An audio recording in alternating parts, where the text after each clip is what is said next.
Tuwing may naaaksidente, ang madalas nating marinig mula sa driver ay Sa driver ng cement mixer truck, nawalan umano ito ng preno. Wala na Nawalan daw ng preno ang nakabanggang delivery truck. Nawala ng preno ang truck at gumulong ito pababa ng Ayon sa driver, nawalan umano ng preno ang truck. may katotohanan kaya ito? Ano ang maaring dahilan kung bakit hindi nagawang patigilin ng preno ang sasakyan? Alamin natin yan sa narinig ko kay Sir Red.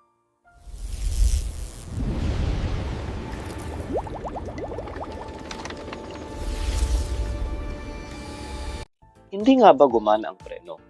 Ang kadalasang sagot ay hindi. Walang kasalanan ang preno dito. Pero bakit kasalanan ko? Parang kasalanan ko.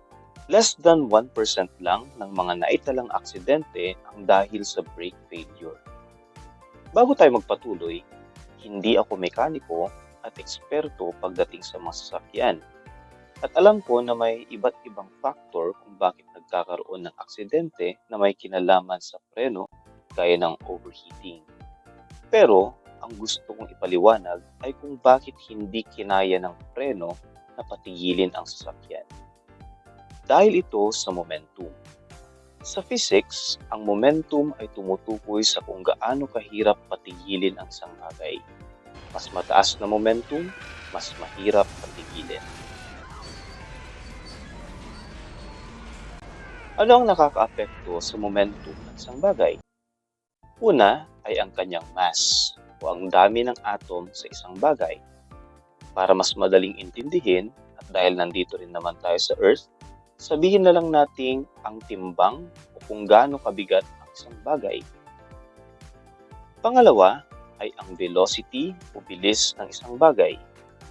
Habang bumibilis ang takbo ng isang bagay, tumataas din ang momentum nito.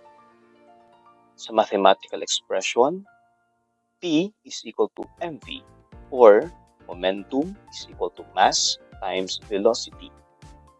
Multiplication ito mga bro. Kaya kung mas malaki ang mass, velocity, asahan mong mas mataas din ang magiging momentum nito at mas mahirap patigilin. Kaya, kadalasan ng mga naaksidente na nagsasabing hindi gumana ang kanilang preno ay either overloaded o di kaya ay mabilis or pareho. Kaya kung ikaw ay nagmamaneho, mas maigi kung dahan-dahan lang ang takbo lalo na kung mabigat